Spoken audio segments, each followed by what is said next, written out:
Tunaendelea kuwasihi watu wenye uwezo mbalimbali kama walivyofanya katika kuwasaidia watu wenye uhitaji kupata mahitaji yao katika mwezi mtukufu wa Ramadhani, basi waendelee hivyo hivyo kusaidia wale wanaostahiki kusaidiwa ili waweze kusherekea na kufurahia katika siku hii ya Eid al-Fitri.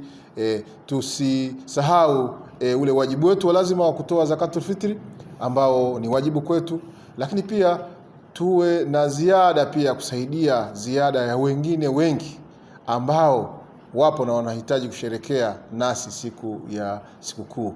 Haitokuwa vizuri jirani yako, ndugu yako wasiojiweza wapo wengi, wewe katika nyumba yako unasherekea Eid, tena umechinja ng'ombe 3 4, mwingine hata kilo moja ya nyama atakuwa hana. Kwa hiyo shime alaikum, niwahimize wale wenye uwezo, tujitahidi sana kuhakikisha kwamba tunawasaidia wenzetu wasiokuwa na uwezo ili waweze kusherekea sikukuu hii ya Eid kwa salama na amani, lakini kwa furaha kubwa sana.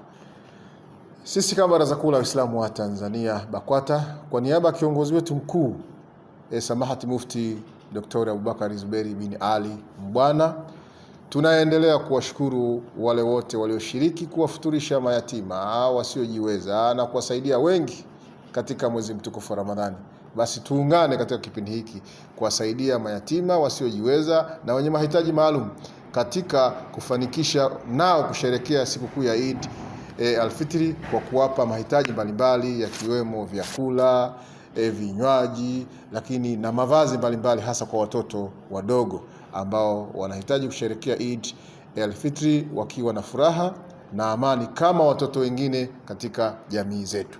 Tunawashukuru sana viongozi mbalimbali wa dini katika maeneo mbalimbali, namna ambavyo wameshiriki kuratibu, kusherekea, kushughulikia mambo ya ibada katika mwezi mtukufu wa Ramadhani. Tuwaombe sasa pia watusaidie katika kuratibu jambo hili katika maeneo yao mbalimbali, kwa sababu Tanzania ni kubwa, lakini Baraza Kuu la Waislamu wa Tanzania limeenea katika kila eneo katika nchi yetu. Kwa hiyo viongozi wetu wa baraza wasaidie, wafanye uratibu wa mambo haya vizuri, kwa uadilifu, kwa usalama kabisa, ili waweze kuwafanikishia wale wenye uhitaji maalum nao washerekee Eid katika hali nzuri. Pia tuwashukuru viongozi wengi wa serikali na wa taasisi mbalimbali waliochangia katika kuhakikisha kwamba swala la mwezi mtukufu wa Ramadhani limeenda salama na litaisha salama kwa uwezo wa Mwenyezi Mungu. Lakini tuwaombe pia tuungane katika hili